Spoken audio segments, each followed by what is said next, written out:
Hello everyone, क्या हाल चाल, कैसे हो सभी।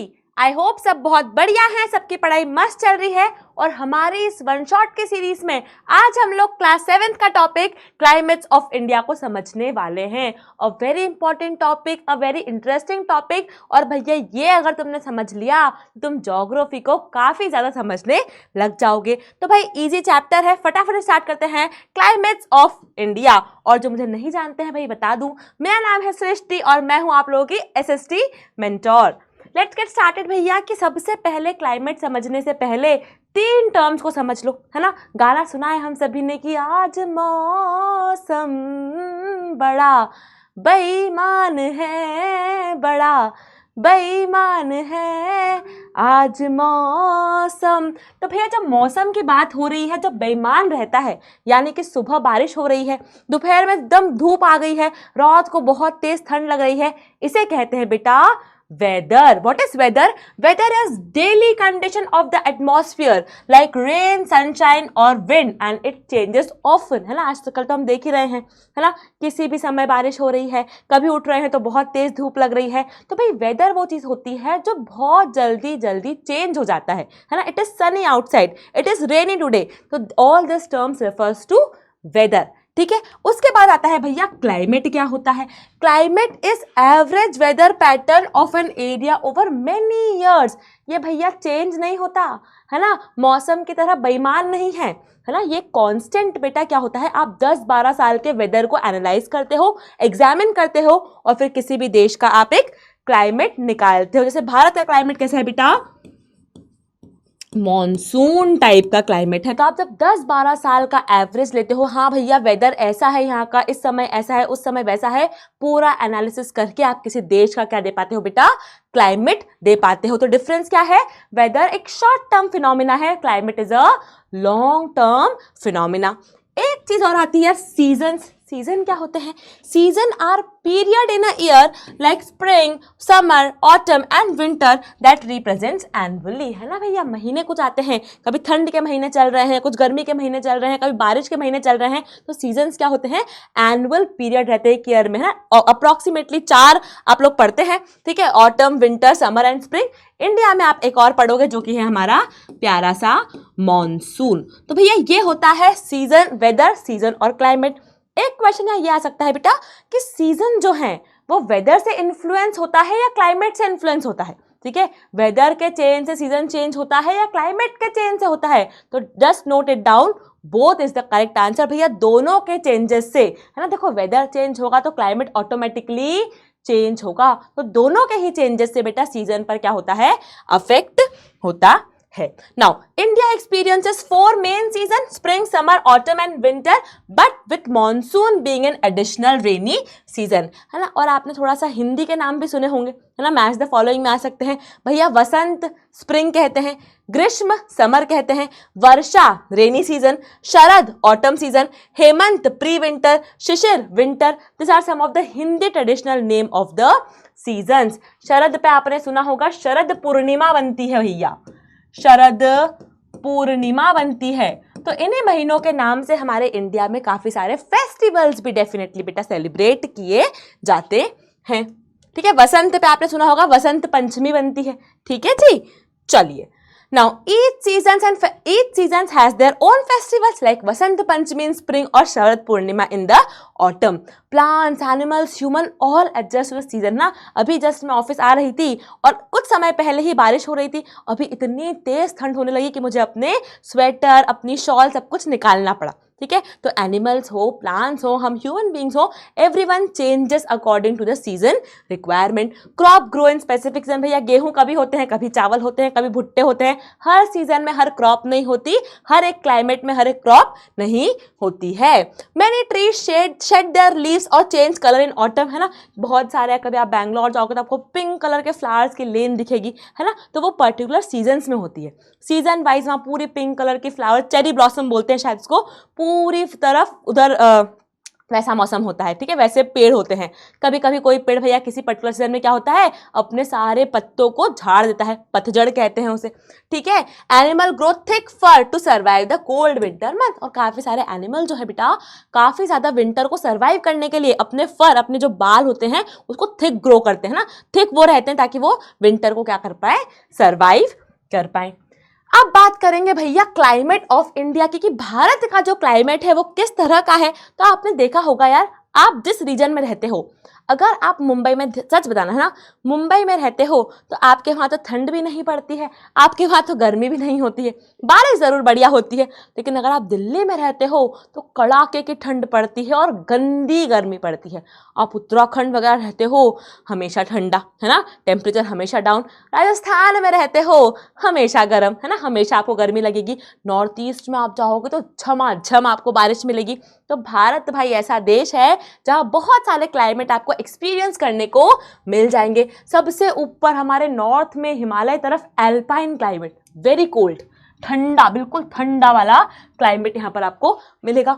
थोड़ा नीचे आओगे नदर्न तरफ तो आपको मिलेगा टेम्परेट क्लाइमेट। क्या मिलेगा, टेम्परेट, यानी कि भैया एल्पाइन से थोड़ा सा कम ठंडा है ना, ठंडा ये भी है, माइंडेड, ठंडा ये भी है, बट एल्पाइन से थोड़ा सा ठंडा उत्तराखंड वगैरह वाले एरिया में आपको देखने को मिलेगा। उसके बाद भैया और नीचे आओगे तो आपको मिलेगा ट्रॉपिकल क्लाइमेट, ट्रॉपिकल क्लाइमेट, ठीक है जी भाई। यहाँ पर क्या होगा, थैंक यू, हाँ जी, यहाँ पर भाई मिलेगा आपको ट्रॉपिकल क्लाइमेट। ट्रॉपिकल क्लाइमेट में क्या होगा भाई, नॉर्दर्न प्लेन्स में मिलता है ना, हमारे बिहार वाली तरफ, हमारे यूपी वाली तरफ आपको ये वाला क्लाइमेट देखने को मिलेगा, जहाँ पर बारिश भी बढ़िया हो रही है, ठंडी भी बढ़िया पड़ रही है, गर्मी भी बढ़िया पड़ रही है। राजस्थान तरफ जाओगे तो आपको मिलेगा बेटा एरिड क्लाइमेट। एरिड क्लाइमेट, कौन सा क्लाइमेट मिलेगा, एरिड, यानी कि भैया सूखा पड़ा है ना, ना कोई बारिश हो रही है, बस गर्मी ही गर्मी लग रही है। नीचे आप आओगे भैया वेस्टर्न घाट तरफ, ट्रॉपिकल वेट क्लाइमेट, झमाझम बारिश यहाँ पर आपको देखने को मिलेगी, ठीक है जी। तो सेमी एरिड क्लाइमेट, सब ट्रॉपिकल क्लाइमेट। तो एक बार ना ये सारे क्लाइमेटिक कंडीशंस को हम लोग इन अ टेबल फॉर्म समझ लेते हैं। सबसे पहले भैया हिमालय का क्लाइमेट कैसा है, एल्पाइन टाइप का क्लाइमेट है, cold snowy winters, cool summers, है ना, समर भी ठंडे और विंटर भी ठंडा। प्रेसिपिटेशन, बारिश झमाझम होगी, हाई होगी। थिक क्लोथिंग कॉमन, है ना, ऑफ डेफिनेट सी बात है यार, अगर कोल्ड क्लाइमेट है तो लोग मोटे मोटे कपड़े पहन के रखेंगे। हिली एरियाज, है ना, हिली एरियाज मतलब भैया उत्तराखंड, जो आपके हिल्स है ना, जो आपकी पहाड़ियाँ हैं, थोड़ी उत्तराखंड वगैरह चल जाओ, शिमला मनाली चल जाओ, तो उस समय का क्लाइमेट कैसा रहता है बेटा, टेम्परेट, मॉडरेट विंटर्स, बहुत कड़ाके की ठंड नहीं है बट ठंड है, नॉट टू हॉट समर्स, और गंदी गर्मी नहीं है, मॉडरेट है, ठंड भी मॉडरेट है और गर्मी भी मॉडरेट है, सब मॉडरेट। प्रेसिपिटेशन भी कैसा है, मॉडरेट है। पॉपुलर हिल स्टेशंस है ना, पॉपुलर हिल स्टेशंस आपको इस क्लाइमेटिक कंडीशन में देखने को मिल जाएंगे। नॉर्दर्न प्लेस यानी कि आपका यूपी बिहार वाला जो रीजन है ना, very hot summers and cold winter, गर्मी भी कड़ाके की और ठंड भी कड़ाके की। प्रेसिपिटेशन इज मॉडरेट, है ना, मुंबई इतना बारिश नहीं होता, वेस्टर्न घाट इतना बारिश नहीं होता, मॉडरेट होता है, ठीक है। Wheat cultivation is prominent, because Ganga नदी यहाँ पर बहती है तो वीट का कल्टीवेशन बेटा क्या है, प्रोमिनेंट है। थार डेजर्ट, अगर आप वेस्ट में चले गए भैया, राजस्थान तरफ चले गए तो एक डेजर्ट है हमारा Thar desert, extremely hot days यहाँ पर आपको देखने को मिलेंगे। प्रेसिपिटेशन तो बिल्कुल बूंदाबांदी, वेरी लो प्रेसिपिटेशन, ठीक है। यूनिक वाटर कंजर्वेशन मेथड्स यहाँ पर आपको देखने को मिलेगी, क्योंकि पानी नहीं गिरता है तो टंका, कुंड, ऐसी वाटर कंजर्वेशन मेथड्स यहाँ पर लगाई जाती है। वेस्टर्न कोस्ट पे आप गए, हमारे मुंबई तरफ, हमारे कर्नाटक तरफ, अगर आप वेस्टर्न तरफ गए भैया, बहुत तेज टेम्परेचर नहीं होता है ना, टेम्परेचर भी बहुत तेज नहीं होता है, आपका विंटर भी बहुत तेज नहीं होता है, ठंडा भी बहुत तेज नहीं होता है, लेकिन क्या तेज होती है यहाँ पर, प्रेसिपिटेशन बहुत तेज यहाँ पर देखने को आपको मिलेगी। Favourable for rice and spice cultivation. Central Deccan plateau, semi arid है ना, जो ये जो सेंट्रल प्लेट्यू है, दिस थिंग है ना, ये वाला जो एरिया यहाँ पर है बेटा, यहाँ पर आपको हॉट समर्स, माइल्ड विंटर्स। अगर आप साउथ में जाओगे ना तो आपको एक बार टेम्परेचर हाई मिल जाएगा, साउथ वाले एरिया में एक बार आपको टेम्परेचर थोड़ा हाई, इतना हाई नहीं है जितना इधर है, थोड़ा हाई मिल जाएगा, बट ध्यान रखना हमेशा साउथ में विंटर्स हमेशा आपको माइल्ड मिलेंगे, यानी कि हल्के मिलेंगे। साउथ का आप अगर कोई भी एरिया देख रहे हो तो आपको विंटर्स कैसे मिलेंगे बेटा, माइल्ड ही मिलेंगे। माइल्ड विंटर्स, ठीक है, इसको ध्यान रखना। टेम्परेचर माइट भी थोड़ा सा हाई हो सकता है, ठीक है। यहाँ पर भैया हल्की फुल्की बारिश है, बहुत तेज बारिश नहीं है, मुंबई इतनी तेज बारिश नहीं है, मॉडरेट बारिश है। Rainy season provide need water. Eastern India, southern peninsula, आप अगर ईस्ट वाला पार्ट हमारा ये वाला पार्ट थोड़ा देखोगे आप, ईस्टर्न वाला जो पार्ट है यहाँ पर आप देखोगे ट्रॉपिकल क्लाइमेट है, tropical climate, mild winter, distinct wet and dry periods, है ना, विंटर हल्के है ना, बहुत तेज विंटर नहीं है, बारिश हो भी रही है, और ड्राई पीरियड है ना, वेट पीरियड भी आता है, ड्राई पीरियड भी यहाँ देखने को मिलता है। कंट्रोल्ड है ना, बहुत झमाझम बारिश नहीं है, नॉर्मल बेसिक बारिश है, कभी बारिश है तो ड्राई वेट सीजन हो गया, कभी बारिश नहीं है तो ड्राई सीजन भी यहाँ देखने को मिलता है। Monsoon winds influence the climate greatly. तो इस तरीके से भैया इंडिया के क्लाइमेट को आपको चमकाना है कि ऊपर बिल्कुल कड़ाके की ठंड पड़ेगी, साउथ में बिल्कुल माइल्ड विंटर्स होंगे, बीच में आओगे तो गर्मी भी कड़ाके की, ठंड भी कड़ाके की, इधर जाओगे भैया राजस्थान तरफ तो थार डेजर्ट है ना, गंदी गर्मी, ईस्ट में जाओगे तो माइल्ड विंटर्स है, alternate wet and dry season है। तो इस तरह से भैया इंडिया का क्लाइमेट आप चमका सकते हैं। अगर भैया चमक रहा है, समझ में आ रहा है तो कमेंट सेक्शन में लिख दीजिए चमक गया मैम, ठीक है जी। चलो अब बात करेंगे ऐसा क्यों, कारण क्या है भैया, कहीं कड़ाके की ठंड है, कहीं गर्मी है, कहीं बारिश है, कारण क्या है ना, what is the reason, reasons are some of the important factors. और यहां से क्वेश्चन बेटा एग्जाम में डेफिनेटली आएगा, what are the factors that affect the climate. सबसे पहला फैक्टर है बेटा लैटिट्यूड, है ना, हमने पढ़ा है ना छोटी क्लास में, भैया ये ग्लोब है, बीच में इक्वेटर रहता है, इक्वेटर के पास आप रहोगे तो गर्म रहोगे, इक्वेटर से दूर जाओगे तो क्या हो जाओगे, ठंडे हो जाओगे। ऐसा क्यों होता है बेटा, बिकॉज जो हमारी इक्वेटर है भैया, जो हमारा ये सन है, ये हमारे सूरज जी हैं, ये हमारा अर्थ है, तो भैया सन रेज डायरेक्टली है ना इक्वेटर पे एकदम डायरेक्टली फॉल होती है, लेकिन जब पोल्स पे आती है बेटा तो स्लांटेड रहती है ना, यहाँ डायरेक्ट कड़ा एकदम तेज धूप आ रही है, यहाँ आते आते बहुत डिस्टेंस भी बढ़ जाता है, और क्या हो जाता है, एरिया डिवाइड हो जाती है ना, फैल जाती है, यहाँ एकदम बिल्कुल पिन पॉइंट आ रही है, यहाँ पर पूरी रे क्या है, फैली हुई है। तो इक्वेटर के पास रहोगे तो क्या रहोगे, गर्म रहोगे, इक्वेटर से दूर जाओगे तो क्या हो जाओगे भैया, ठंडे हो जाओगे, बिकॉज सन रे hit the equator directly concentrating the heat. बात चमक रही है ही, ठीक है। नेक्स्ट हम लोग बात करेंगे बेटा एल्टीट्यूड की, एल्टीट्यूड यानी कि हाइट, जितना ऊपर चढ़ते जाओगे उतने क्या होते जाओगे, ठंडे होते जाओगे, है ना। Altitude temperature decreases with height. ऐसा क्यों मैम, ऐसा क्यों मैम, वो है ना, हमने हमारा एक दोस्त था, उसके एक फ्रेंड थे, उसका कोई रिलेटिव था जो हिमालय चढ़ने गया था, तो हमने सुना था मैम वहाँ बहुत ठंडी थी, है ना, उनको ऑक्सीजन का मास्क लगाना पड़ा, वहाँ सांस नहीं आ रही थी। क्यों, क्योंकि जैसे जैसे बेटा आप ऊपर चढ़ते हो, जो एयर है ना, हवा वो पतली होती जाती है ना, इस सरफेस पर एयर बहुत थिक है, ऊपर जाते जाएंगे तो एयर जो है, जो हवा है, वो क्या होती जाएगी बेटा, थिन होती जाएगी, पतली होती जाएगी। और अगर हवा पतली हो गई, अगर पतली हवा है तो वो बहुत ज़्यादा टेम्परेचर होल्ड नहीं कर पाएगी, और कितना टेम्परेचर अपने पास रखेगी, है ना। तो इसीलिए बेटा जैसे जैसे ऊपर जाते हैं हम, है ना, colder as you grow up, है ना, क्योंकि जो लो एल्टीट्यूड, नीचे यहाँ की हवा जो है वो वार्म है, हैवी एयर है, लेकिन ऊपर आते आते एयर क्या हो जाती है बेटा, बहुत थिन हो जाती है, पतली हो जाती है, ठीक है, उस कारण से वो इतना हीट अपने पास नहीं रख पाती है। इसका एक कारण और है बेटा कि देखो क्या होता है, जो सनरेज है ना, जो सन है वो ग्राउंड पे सबसे पहले हीट देता है। सन जो है उसकी जो रेस आती है सबसे पहले ग्राउंड को टच करती है, ग्राउंड से पूरा एटमॉस्फेयर क्या होता है बेटा, हीट अप होता है। तो सन रेस अगर डायरेक्टली ग्राउंड पे पहले आ रही है तो ग्राउंड सबसे ज्यादा क्या होगा बेटा, गर्म होगा। जैसे जैसे ऊपर जाएंगे वैसे वैसे टेम्परेचर कम होता जाएगा।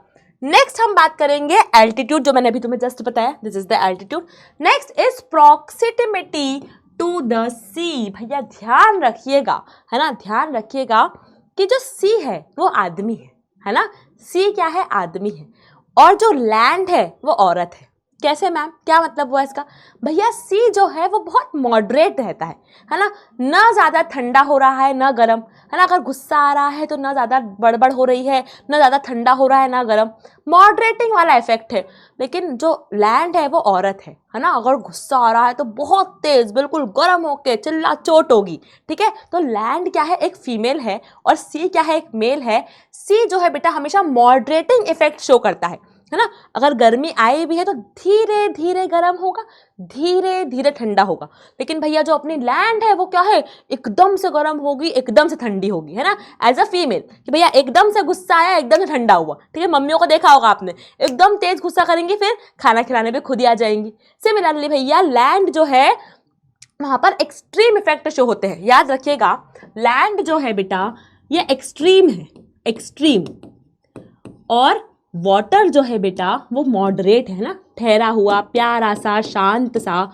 तो भैया अगर आप थोड़ा ध्यान से सुनिएगा, ध्यान से सुनिएगा, अगर भैया यहाँ पर तो वाटर है, इंडिया के यहाँ पर वाटर है ना। मान लो बहुत तेज कड़ाके की धूप थी। अब ये वाले जो एरिया है बेटा, ये वाले एरिया और ये वाले एरिया में जमीन आसमान का फर्क होगा टेम्परेचर में। ऐसा क्यों भाई? ये वाला एरिया जो है ए एरिया, ये सी के पास है। सी का मॉडरेटिंग इफेक्ट रहता है, बिल्कुल हल्का हल्का इफेक्ट होता है, तो इस पे भी मॉडरेटिंग इफेक्ट रहेगा। जो एरिया यहाँ रहेंगे ना, इस वाले पर्टिकुलर जगह पर, से मुंबई हो गया है ना, वहाँ मॉडरेटिंग इफेक्ट होगा। बहुत तेज ठंड नहीं पड़ेगी, बहुत तेज गर्मी नहीं पड़ेगी। लेकिन उसी की जगह यहाँ नागपुर तुम चले जाओ अंदर, नागपुर में अगर धूप है तो वहाँ कड़ाके की गर्मी पड़ेगी। क्यों? क्योंकि वो इंटीरियर में है ना, लैंड के इनसाइड में है, एकदम यहाँ कोस्ट पर नहीं है। सिमिलरली तुमने ऐसे मीम देखे होंगे मुंबई दिल्ली के, आई थिंक एक मीम में लेकर भी आई हूँ शायद। बिल्कुल मुंबई का एट 25 डिग्री, क्योंकि इन्होंने देखी ही नहीं है ना, कभी इन्होंने ठंडी देखी ही नहीं है। 25 डिग्री में भाई ठिठुर रहे हैं कि ओहो हो ठंड पड़ गई। दिल्ली वाले 60 डिग्री में बोल रहे अबे ठीक है ना, क्या ही हुआ है। क्यों? क्योंकि दिल्ली बेटा अंदर है ना, Delhi is in the interior of land, तो वहां पर एक्सट्रीम चलता है सब, ठंड भी कड़ाके की, गर्मी भी कड़ाके की। मुंबई हमारा कोस्ट पे है, कोस्ट पे है ना, कोस्टल एरिया पे है, तो वहां पर क्या होगा, मॉडरेटिंग इफेक्ट रहेगा, ना ज्यादा गर्म ना ज्यादा ठंडा। ठीक है जी। नेक्स्ट, विंड्स, हवा का बिल्कुल भाई रोल है ना। गर्म हवा चलेगी तो गर्म टेम्परेचर रहेगा, ठंडी हवा चलेगी तो ठंडा टेम्परेचर रहेगा, सीधी बात है। अगर बहुत तेज गरम हवा आई है ना, फॉर एग्जाम्पल मान लो भैया यहाँ से वेस्टर्न तरफ से हॉट विंड्स आ रही हैं, है ना, अफ्रीका में काफ़ी डेजर्ट्स है, गरम हवा अगर आ रही है तो हमारा थार राजस्थान क्या है, गरम है, क्योंकि गरम हवा आ रही है ना। इसी की जगह मान लो भैया हमारे हिमालय से ठंडी ठंडी हवा आ रही है, हिमालय से ठंडी ठंडी हवा आ रही है, तो वो रीजन क्या होगा, ठंडा होगा। Wind play a crucial role. Dry hot wind from Arabian desert cause heat waves in summer. अगर अरेबियन डेजर्ट से ड्राई हॉट गर्म विंड्स आएंगी तो हीट डेफिनेटली हमारे इंडिया तक भी पहुंचेगी। State like Punjab, Haryana, Rajasthan and Madhya Pradesh faces this heat waves. Cold wind from Himalaya bring cold waves to the foot hills during winter, है ना। कोल्ड वेव, अगर ठंडी हवा आई है तो ठंडक लगेगी, है ना। अगर हिमालय से ठंडी हवा बिल्कुल दिल्ली तक उतरी है, दिल्ली में ठंडी ठंडी हवा आएगी, ठीक है। सी विंड, अच्छा एक बात बिल्कुल ध्यान से दिमाग खोल के समझना, कोई भी विंड है, कोई भी विंड है, अगर वो सी से आ रही है ना, कोई सी भी सी हो भाई, अरेबियन सी हो, बे ऑफ बंगाल हो, कोई भी ओशन हो, कोई सी भी सी से अगर कोई विंड आ रही है तो साथ में क्या लाएगी बेटा, बारिश लेके आएगी, मॉइस्चर लेकर आएगी, रेनफॉल लेकर आएगी। गर्म हवा गर्मी लेकर आएगी, ठंडी हवा ठंड लेकर आएगी। मॉनसून विंड्स यानी कि बारिश वाली हवा, मतलब जो हवा ओशन या सी से आ रही है, वो हमेशा क्या लेके आएगी बेटा, झमाझम बारिश लेकर आएगी। Next is topography. I think this is the last factor. क्या क्या फैक्टर्स पढ़े हमने, latitude, altitude, proximity to the sea और विंड्स। Last is topography. भैया जी आपकी लैंड कैसी है, प्लेन लैंड है, पहाड़ है, प्लाट्यू है, उस पर डिपेंड करेगा। सोच के देखो, सोच के देखो, अगर यहाँ पर हिमालय है, हिमालय तो बहुत ऊंचा है ना, सोच के देखो भैया ये हिमालय है, मान लो ऊपर से ठंडी ठंडी हवा हमारे इंडिया में आना चाह रही है, लेकिन इसकी टोपोग्राफी माउंटेन वाली है, पहाड़ है, तो इसने क्या कर दिया, ठंडी हवा को ब्लॉक कर दिया। डेफिनेटली ठंडी हवा इंडिया में नहीं घुस पाई। उसी की जगह यहाँ पर थार डेजर्ट है जो कि प्लेन है।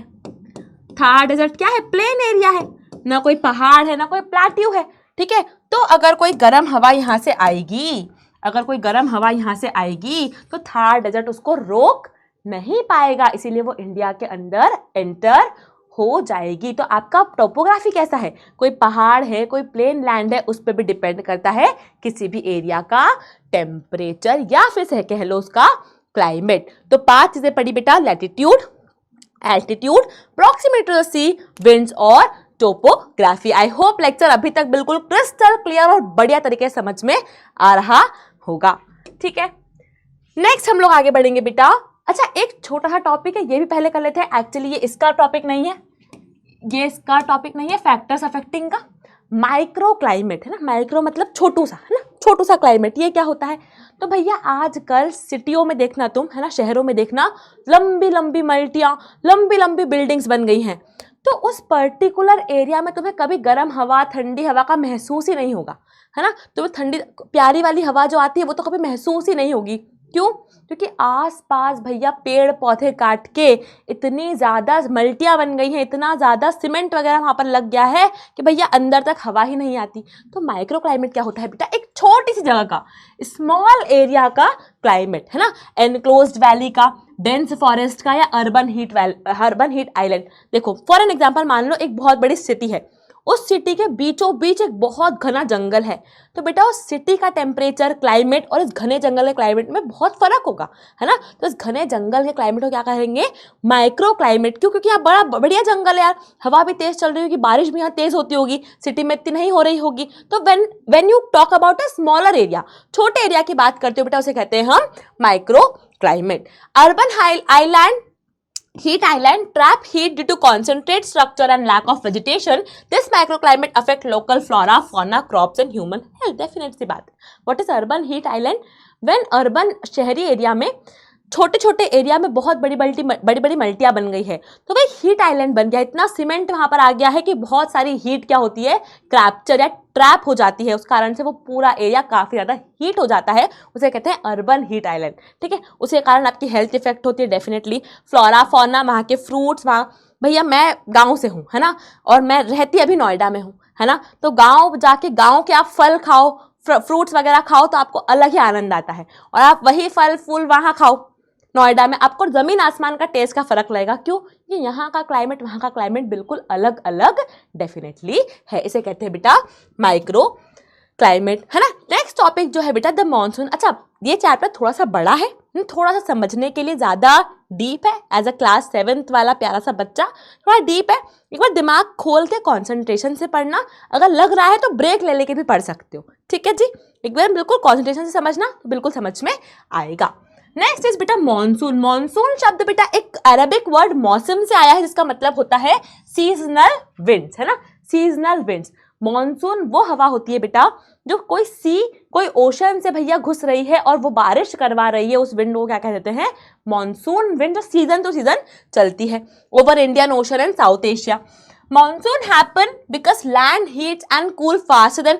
अब भैया क्यों हवा आती है, क्यों बारिश होती है? बहुत प्यारी कहानी है या बहुत इंटरेस्टिंग चीज़ है कि भैया मॉनसून हवा से बारिश कैसे होती है, इस बात को समझिएगा, मज़ा आएगा काफ़ी ज़्यादा, ठीक है जी। 2 मॉनसून के टाइप है, साउथ वेस्ट और विंटर के। मैं तुम्हें इस थ्योरी के बिना समझाती हूँ तो तुम्हें ज़्यादा अच्छे से समझ में आने वाला है, कि ध्यान से देखिएगा, है ना, बिल्कुल कॉन्सेंट्रेशन यहाँ रखिएगा कि समर का महीना है, गर्मी का महीना है।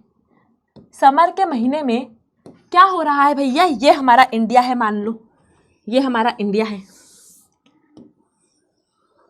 नहीं यार,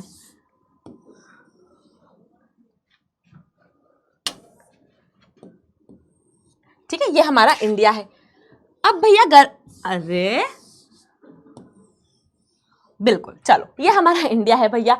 समर के महीने में सूरज चाचा यहाँ पर है ना, यहाँ बना देते हैं भैया, सूरज चाचा यहाँ पर है। सूरज चाचा क्या कर रहे हैं? बहुत तेज गर्मी डाल रहे हैं, बहुत तेज, बहुत कड़ाके की गर्मी दे रहे हैं। अब यहाँ हमारे ओशंस हैं, है ना, हमारा इंडियन ओशन है, बे ऑफ बंगाल है और अरेबियन सी है। भैया समर का महीना है, अब जल्दी बता दो, मैंने तुम्हें अभी बताया था, अगर समर का महीना है तो लैंड पर ज़्यादा गर्मी होगी या ओशन में ज़्यादा गर्मी होगी? कमेंट में बता दो। भैया लैंड पर ज्यादा गर्मी होगी या ओशंस में ज्यादा गर्मी होगी? डेफिनेटली बेटा, डेफिनेटली लैंड पर ज्यादा गर्मी होगी, क्योंकि लैंड क्या है? औरत है ना, तेज, एक्सट्रीम, है ना, तेज गर्म होती है, तेज ठंडी होती है, ठीक है, एक्सट्रीम कंडीशन शो करती है। भैया यहाँ पर टेम्परेचर कम होगा, और हमने पढ़ा है, क्या पढ़ा है?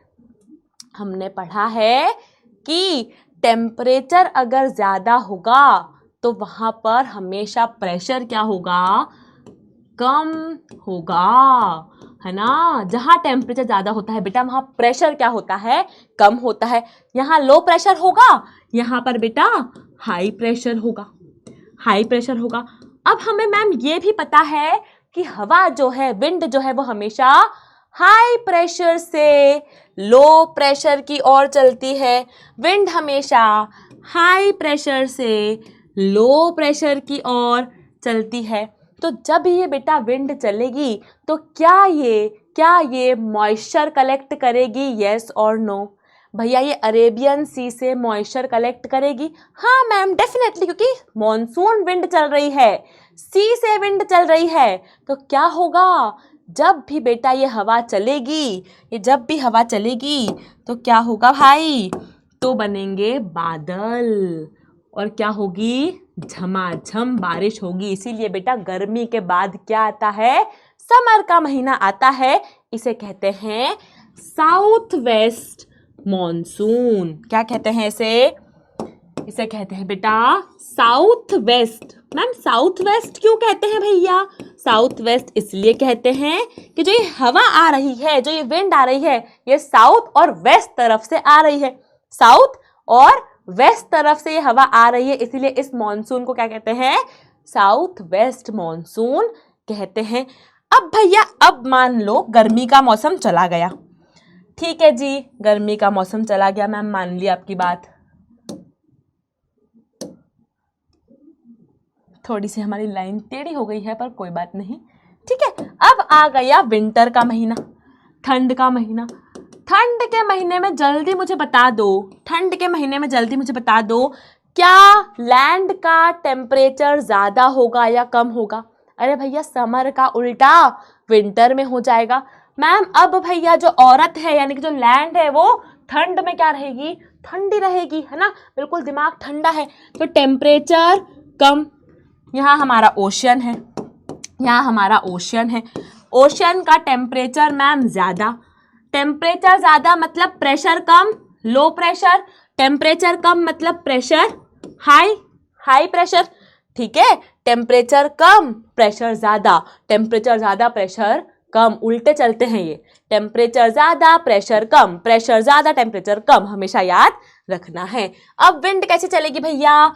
हाई प्रेशर से लो प्रेशर की तरफ ये विंड चलेगी। मतलब विंड का क्या हो रहा है? मॉनसून का बाय बाय हो रहा है। जो मॉनसून विंड इंडिया में एंटर करी थी ऐसे, वो ऐसे वापस निकल जाती है ना, ऐसे वापस निकल जाती है। इसी को कहते हैं बेटा, इसी को कहते हैं हम हमारे दो तरह के मॉनसून बेटा, साउथ वेस्ट मॉनसून जो कि समर में रहते हैं, है ना, या आप पैराग्राफ पढ़ सकते हैं, अपने अपने वर्ड्स में आप ये आंसर कर सकते हैं कि भैया समर में रहते हैं, ये होता है। और इसे कहते हैं बेटा नॉर्थ ईस्ट मॉनसून। इसे क्या कहते हैं?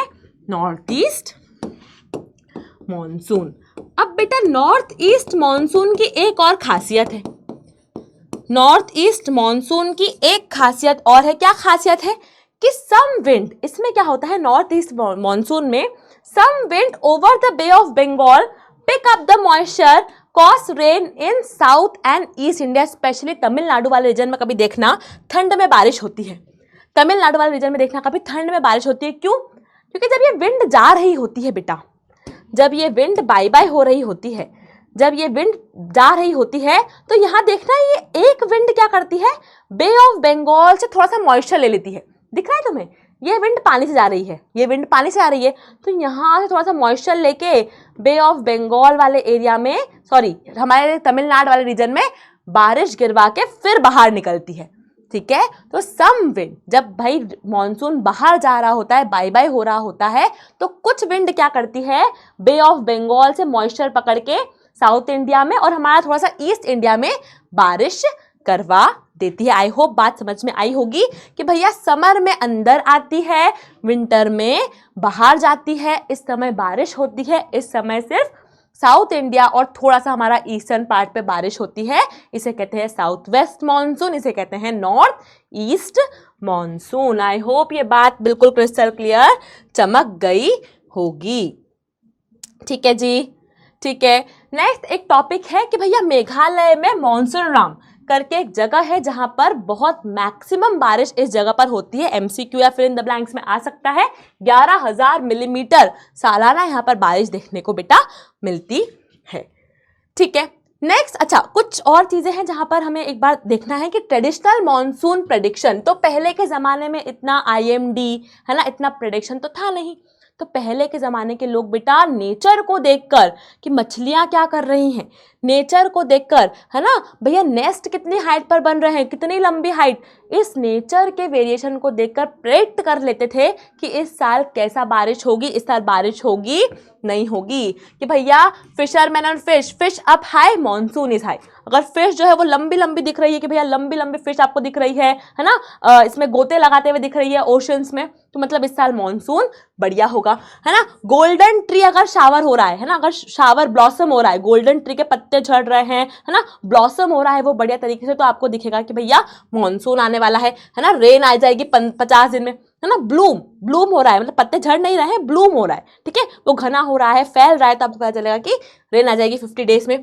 क्रो एंड देयर नेस्ट, अगर हाई नेस्ट लगाया है तो मोर रेन होगी, लो नेस्ट लगाया है तो लेस रेन होगी, है ना। अगर क्रो ने, कव्वे ने ऊंचे ऊंचे नेस्ट बनाए हैं, घोंसले बनाए हैं, तो ज्यादा बारिश होगी, नीचे बनाए हैं तो कम बारिश होगी। तो ट्रेडिशनल मेथड बेटा कुछ इस तरह थी of monsoon prediction. Next topic is climate and our life. तो क्या भैया क्लाइमेट हमारी जिंदगी को अफेक्ट करता है? भैया डेफिनेटली करता है। Climate impacts the culture, economy and the society in numerous ways. Festival across India tied to season and agricultural cycles. Definitely यार, हमारे त्योहार, छठी मैया हो गई, हमारा दिवाली हो गया, कोई भी त्योहार है उसका एक साइकिल है कि हाँ बारिश के बाद ये त्योहार होगा, गर्मी आएगी तो होली आएगी, है ना, हमारे ठंडी के मौसम में क्रिसमस आएगा। तो festivals are linked to climate definitely, है ना। Climate determines crop cycle. यार हमारा तो देश ही किसान देश है ना। अगर क्लाइमेट बढ़िया नहीं होगा, बारिश बढ़िया नहीं होगी, तो देश की इकोनॉमी डेफिनेटली अफेक्ट होगी, है ना। एक फार्मर, एक किसान का जीवन डेफिनेटली अफेक्ट हो जाएगा। मॉनसून फेलियर रिड्यूसेस रेनफॉल, है ना। अगर मॉनसून फेल हो गया तो आपको पता ही है ना, हमारे किसान भाई सुसाइड तक आजकल इतने रेट्स बढ़ गए हैं बिकॉज ऑफ मॉनसून फेलियर। तो हमारी लाइफ पर क्लाइमेट का इफेक्ट बहुत ज़्यादा डेफिनेटली है ना। Agriculture labourers often migrate to cities when monsoon fail, है ना। Food prices rise during drought years, है ना। अगर भाई सूखा पड़ा है तो प्राइस बढ़ जाएगा फूड का। एग्रीकल्चर कोई लेबर है तो वो सिटी में चल जाएगा अगर भैया बारिश अच्छी नहीं हुई, क्लाइमेट बढ़िया नहीं है तो। इंडस्ट्री रिलाई कर रही है ना, इंडस्ट्रियों को पानी चाहिए। तो हर एक सेक्टर जो है बेटा रिलाइड है on the climatic conditions. Climate shape the socio economic condition not just in India but everywhere, है ना। ग्लोबल इशू है ये, ग्लोबल चीज है। Climate change, global warming, green house effect आप आए दिन सुनते हो। तो all of this is because climate अगर बढ़िया रहेगा तो जीवन बढ़िया रहेगा, क्लाइमेट खराब होगा तो आपको पता ही है कितनी ज़्यादा लाइफ जो है वो डिस्ट्रॉय हो सकती है। भैया उसके अलावा डिजास्टर जो है ना, क्लाइमेट से डिजास्टर्स भी आते हैं, है ना। साइक्लोन आ जाता है, फॉरेस्ट फायर्स, लैंडस्लाइड्स, फ्लड्स, अलग अलग तरह के साइक्लोन्स भी क्लाइमेट से आपको देखने को मिलेंगे, है ना। सबसे पहले अगर साइक्लोन की बात करें, साइक्लोन होता है बवंडर, है ना। क्या होता है कि भैया जब बारिश होती है ना, जब किसी भी ओशन में एक लो प्रेशर सिस्टम, है ना, बीच में एक लो प्रेशर सिस्टम क्रिएट हो जाता है। तो क्या होता है, लो प्रेशर अगर सिस्टम है, लो प्रेशर हमेशा क्या करेगा, हाई प्रेशर की हवाओं को अट्रैक्ट करेगा। तो हर तरफ से हाई प्रेशर की एयर को अट्रैक्ट कर रहा है और एकदम इतना तेज लो प्रेशर और हवाएं इतनी तेज आ रही होती बेटा कि गोल गोल घूमकर समुद्र में बवंडर आ जाता है और डेफिनेटली काफी सारी लाइफ इससे लूज हो जाती है ना। लो प्रेशर सिस्टम जब डेवलप होता है बेटा तो क्या होगा, हाई प्रेशर की एयर सब बीच में आएगी, है ना। ये लो प्रेशर है, इसको कहते हैं आई ऑफ द साइक्लोन। तो हाई प्रेशर की एयर बहुत तेजी से बीच में आती है बेटा और एक बवंडर टाइप का सिस्टम क्रिएट हो जाता है। In India the meteorological department track cyclone while the NDRF aids rescue and evacuate the operation during this event, है ना।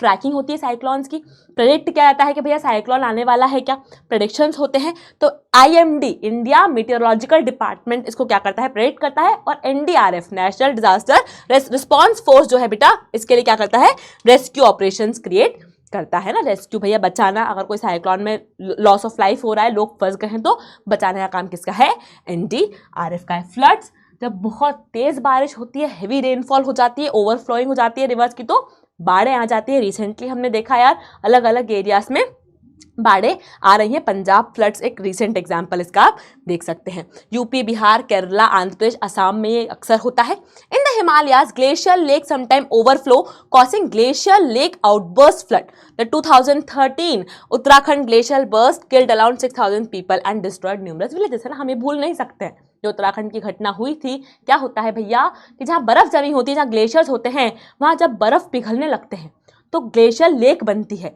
और अगर बहुत तेज से बर्फ पिघलेगा तो वो लेक ओवरफ्लो होगी, और वो लेक ओवरफ्लो होगी तो पूरे के पूरे जो पहाड़ होते हैं वो खसक जाते हैं, है ना, बाढ़ें आ जाती है, उसके कारण काफ़ी लॉस ऑफ लाइफ देखने को मिलता है। नेक्स्ट अगर हम बात करें बेटा, नेक्स्ट इज अर्बन फ्लडिंग, है ना। अभी रिसेंटली गुड़गांव का एग्जांपल ले लो, है ना, कि भैया ड्रेनेज सिस्टम है नहीं, बारिश इतनी तेज हो रही है, ये गाड़ियां जो है वो क्या धंसी हुई हैं, है ना, मतलब पानी ऊपर है और कार्स आपकी नीचे हैं, ठीक है। तो अर्बन फ्लडिंग यानी कि शहरों में जब पुअर ड्रेनेज सिस्टम के कारण, है ना, concrete surface that prevents water absorption, cities with block natural waterways face frequent flooding events, है ना। अगर आपकी सिटी की प्लानिंग अच्छी नहीं है पर बार बार वाटर क्या हो रहा है, ब्लॉक हो रहा है, तो यहाँ पर आपको अर्बन फ्लडिंग देखने को भी मिल जाती है। नेक्स्ट इज लैंड स्लाइड भैया, जब क्या होता है आपने एक्सट्रीमली पेड़ काट दिए हैं, है ना, कोई स्लोप एरिया था, आप पेड़ काटे जा रहे हो, नेचर को डिस्टर्ब करे जा रहे हो, तो लैंड खसक जाता है, पूरा लैंड नीचे आ जाता है ना। उत्तराखंड में हमने रिसेंटली देखा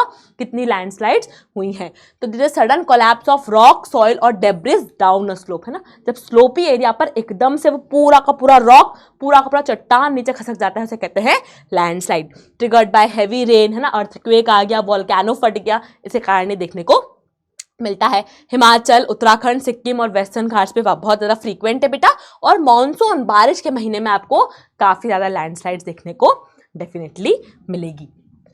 नेक्स्ट हम बात करेंगे फॉरेस्ट फायर्स, है ना भैया, आग लग जाती है ना अमेजॉन रेन फॉरेस्ट में, कुछ समय पहले हमने देखा कितनी बड़ी फॉरेस्ट फायर लगी थी, है ना। तो ये सब क्लाइमेटिक कंडीशन कारण गर्म हो रहा है, एक चिंगारी भी अगर आ गई है तो फॉरेस्ट फायर लग जाती है, ठीक है। आप पेड़ काटे जा रहे हो बिना देखे, आप एग्रीकल्चर में बर्निंग कर रहे हो, अगर किसी आसपास फॉरेस्ट है तो वहाँ पर आग पकड़ ली जाएगी, ठीक है। Forest fire spread rapidly through dry vegetation, अगर सूखा वेटेशन है, पूरा सूखा पड़ा है और एक चिंगारी भी अगर उस फॉरेस्ट में आ जाएगी तो पूरा फॉरेस्ट बेटा आपका जल जाएगा, है ना। ऑफन कॉज बाय ड्रॉट, है ना, अक्सर सूखा पड़ने से ये होता है। ह्यूमन केयरलेसनेस से डेफिनेटली होता है। उत्तराखंड, हिमाचल प्रदेश, मध्य प्रदेश और वेस्टर्न घाट्स में बहुत कॉमन है। Destructive to forest and wild life, definitely harmful to air quality, वो तो है ही। Displace communities and causes economic loss, है ना, तो इसके कारण काफी ज्यादा लॉसेस डेफिनेटली देखने को मिल जाएंगी। तो भैया अब बात कर लेते हैं क्लाइमेट चेंज की, है ना, क्योंकि जिस हिसाब से हम लोग पेड़ काट रहे हैं, इतनी ज़्यादा ग्लोबल वार्मिंग हो रही है, क्लाइमेट चेंज बहुत ज़्यादा हो रहा है। तो क्लाइमेट चेंज क्या होता है बेटा, जब लॉन्ग टर्म, आप देख ही रहे होंगे यार आजकल, है ना, आप रिसेंट कुछ ईयर्स में देख रहे होंगे कितना ज़्यादा AQI बढ़ा होता है Delhi and near by areas का, है ना। तो क्लाइमेट चेंज क्या होता है बेटा, long term shift in temperature, precipitation pattern. जब हम छोटे थे ना तब ऐसा नहीं होता था यार कि किसी भी समय बारिश आ रही है, किसी भी समय ठंडी लग रही है, लेकिन आज जब हम इस एज में हैं तो कभी भी बारिश हो रही है, कभी भी कुछ भी हो रहा है। तो व्हेन द थिंग्स चेंजेस, है ना, टेम्परेचर शिफ्ट हो जाता है, और long term shift in temperature, precipitation pattern and weather event, इसे क्या कहते हैं बेटा, क्लाइमेट चेंज कहते हैं। क्यों हो रहा है भैया, आप बर्निंग कर रहे हो फॉसिल फ्यूल्स की, है ना, 10 मिनट कहीं वॉक करके जाना है, लेकिन हम एक्टिवा या कार चला रहे हैं, बिना सोचे समझे हम लोग फॉसिल फ्यूल बर्न कर रहे हैं, स्टबल बर्निंग कर रहे हैं, पेड़ काट रहे हैं, डेफिनेटली क्लाइमेट चेंज तो होना ही है ना। आप लोग डिफॉरेस्टेशन हो रहा है, हार्मफुल इंडस्ट्रियलाइजेशन इतना बढ़ गया है कि उससे जितने पॉल्यूटेंट्स निकल रहे हैं उससे भी क्लाइमेट चेंज बहुत ज़्यादा हो रहा है। एक बहुत इंपॉर्टेंट चीज है जिससे आपको शॉर्ट नोट लिखने को आ सकता है, what do you mean by green house effect. तो बहुत सारे लोग यार कहते हैं कि मैम ग्रीन हाउस इफेक्ट खराब है, ग्रीन हाउस इफेक्ट समझ में नहीं आया, ग्रीन हाउस इफेक्ट और ग्लोबल वार्मिंग का डिफरेंस समझ में नहीं आया। जरा ध्यान से समझिएगा, ध्यान समझिएगा जरा इधर कि भैया ग्रीन हाउस इफेक्ट क्या होता है। ग्रीन हाउस इफेक्ट क्या होता है कि जब सन से, ये सन है, मान लो ये सन है भैया, ये सन है, ये हमारी अर्थ है, ये हमारी अर्थ है। तो क्या होता है कि जब सन से रेस हमारी अर्थ की तरफ आती है, जब सन से रेस हमारी अर्थ की तरफ आती है ताकि हमें गर्मी मिल सके, तो हमारे अर्थ में कुछ ग्रीन हाउस गैसेस होती हैं, GHG, जैसे कि कार्बन डाइऑक्साइड, मीथेन, कुछ ग्रीन हाउस गैसेस होती है बेटा जो इस हीट को ट्रैप करती है ताकि हमारे अर्थ को क्या मिल सके, गर्मी मिल सके। अगर ये ग्रीन हाउस गैसेस नहीं होंगी, ये ग्रीन हाउस इफेक्ट नहीं होगा तो हम ठंड से मर जाएंगे। ठीक है, तो ग्रीन हाउस इफेक्ट कुछ गलत नहीं है भैया, है ना। ग्रीन हाउस गैसेस क्या होती हैं, इस हीट को ट्रैप करती हैं ताकि हमें क्या मिल सके, गर्मी मिल सके। अब समझना ध्यान से, अगर ये CO2 बहुत बढ़ जाएगा, मीथेन बहुत बढ़ जाएगा, क्लोरोफ्लोरोकार्बन बहुत बढ़ जाएगा, अगर ये ग्रीन हाउस गैसेस बहुत ज्यादा बढ़ जाएंगी तो क्या हमारा अर्थ जो है बहुत ज्यादा हीट होगा? डेफिनेटली, क्योंकि हीट जो है वो बहुत ज्यादा ट्रैप होगी, है ना। ये ग्रीन हाउस गैसेस अपने पास हीट पकड़ेगी और इसके कारण से हमारा अर्थ क्या होगा बेटा, बहुत ज्यादा हीट होगा। और इस फिनोमिना को बेटा कहते हैं ग्लोबल वार्मिंग। इस फिनोमिना को क्या कहते हैं, ग्लोबल वार्मिंग। क्या होता है, जब ग्रीन हाउस गैसेस बहुत ज्यादा बढ़ जाती है, इस कारण से हमारा अर्थ का टेम्परेचर क्या होता है, बहुत ज्यादा बढ़ने लगता है, गर्मी बहुत होती है ना, ग्लेशियर्स मेल्ट होते हैं, ठीक है, स्किन इरिटेशन होता है, काफी ज्यादा गरम गरम जो है पूरा आसपास का वातावरण होता है। तो इसे क्या कहते हैं, ग्लोबल वार्मिंग। तो हमेशा क्लियर रखना, green house effect, green house gases और ग्लोबल वार्मिंग में डिफरेंस है। ग्रीन हाउस गैसेस के कारण ही हमारे अर्थ को हीट मिलती है, लेकिन जब ये गैसेस बढ़ने लगती हैं तो क्या होता है बेटा, ग्लोबल वार्मिंग होता है। ठीक है जी, green house gas trap heat causing global warming which disturb the climate pattern in India. Temperature rose 1 to 3 degree above normal in early 2025, shortening winter and affecting the farming and small industries. तो ना हर साल थोड़ा थोड़ा थोड़ा temperature हमारे India का बढ़ रहा है ना, 1 से 3 डिग्री बढ़ चुका है in the early 2025। Consequences include more extreme weather, crop failure. Definite सी बात है यार, अगर भैया ग्लोबल वार्मिंग होगी, क्रॉप फेलियर होगा ही, कंडीशन एक्सट्रीम होगी ही, हमारे जो ग्लेशियर्स है मेल्ट होंगे, है ना भैया, ग्लेशियर्स मेल्ट होंगे तो फ्लडिंग हो जाएगी, है ना, फ्रेश वाटर की अवेलेबिलिटी और कम हो जाएगी। समझ रहे हो? तो भैया कितने ज्यादा चीजें होंगी जो किससे होने वाली है, ग्लोबल वार्मिंग से होने वाली है। ठीक है, लास्टली बेटा, लास्टली इन इंडिया, ये बात हमने पढ़ ली कि भैया टेम्परेचर जो है, ये चीज हमने पढ़ चुके हैं कि एक्सट्रीम वेदर हो रहा है, इंटेंसिटी। ठीक है जी, नाउ अंडरस्टैंडिंग द, अब फाइनल कंक्लूडिंग अगर मैं बात करूं, है ना, बातें हमने समझ ली कि इंडिया का टेम्परेचर कैसा है, क्यों खराब हो रहा है, सारी बातें समझ ली। एक कंक्लूजन पे अगर हम जाएं कि भैया अब क्या करना है ना, सब बातें हो गई कि हमने क्या क्या चीजें गलत की, क्या क्यों हो रहा है climate change.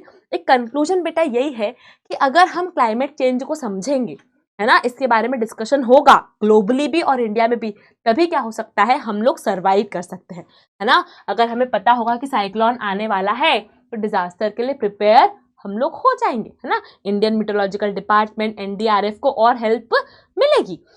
Mitigation strategy like reducing emission, planting trees, using renewable energy, है ना भैया, रिन्यूएबल एनर्जी यूज करो ना। EV आ गई, क्यों आई EV, ये समझ में आया कि पेट्रोल से, फॉसिल फ्यूल से बहुत ज्यादा पॉल्यूशन हो रहा है, इसलिए EV आई। धीरे धीरे हमें शिफ्ट करना पड़ेगा, चीजों को चेंज करना पड़ेगा, सस्टेनेबल लाइफस्टाइल को प्रमोट करना पड़ेगा। भैया प्लास्टिक बैग यूज करना बंद कर दो यार, है ना, हम तो कर सकते हैं, मतलब तुम और हम, we are the future generation, है ना। तो अब हम लोग चीजें कर सकते हैं, स्टॉप यूजिंग प्लास्टिक बैग्स, है ना, पेपर बैग्स यूज करो, कपड़े क्लॉथ वाले बैग्स यूज करो। ट्राई टू, भैया अपने बर्थडे पे हमने कुछ प्लांट्स ग्रो कर दिए, कुछ ट्रीज लगा दिए, कुछ पेड़ लगा दिए। ठीक है, छोटे छोटे एफर्ट से क्या हो सकता है, आपको बहुत ज्यादा क्या मिल सकता है बेटा, एक इंप्रूवमेंट मिल सकता है। However economic growth often conflict, है ना, सिमिलर बात है यार, है ना। एक तरफ आप बात करते हो कि इंडस्ट्री से पोल्यूशन होता है, दूसरी तरफ जितनी ज्यादा इंडस्ट्री उतना ज्यादा देश ग्रो करेगा, है ना। तो ये वो है ना, कि भैया आप डिलेमा में हो कि आप इंडस्ट्रीज बढ़ाओगे तो पोल्यूशन बढ़ेगा, पोल्यूशन बढ़ेगा तो क्लाइमेट चेंज खराब होगा और सब चीजें खराब होगी। दिस अ डिलेमा, बट हमें एक रूट निकालना पड़ेगा जो कि बीच का हो, जहां ये चीज भी हो कि इंडस्ट्रीज भी ग्रो करे, लेकिन सिमिलरली क्लाइमेटिक कंडीशन का, क्लाइमेट चेंज का भी ध्यान रखा जाए। तो ये लेक्चर, ये चैप्टर यहीं खत्म होता है। आई होप चैप्टर बिल्कुल चमक गया होगा। अगर चैप्टर चमका है तो कॉमेंट में जरूर बताइएगा। मिलूंगी आपसे अगले वन शॉट में, तब तक के लिए भैया पढ़ते रहिए, मजे मस्ती करते रहिए। Bye bye, take care, thank you so much.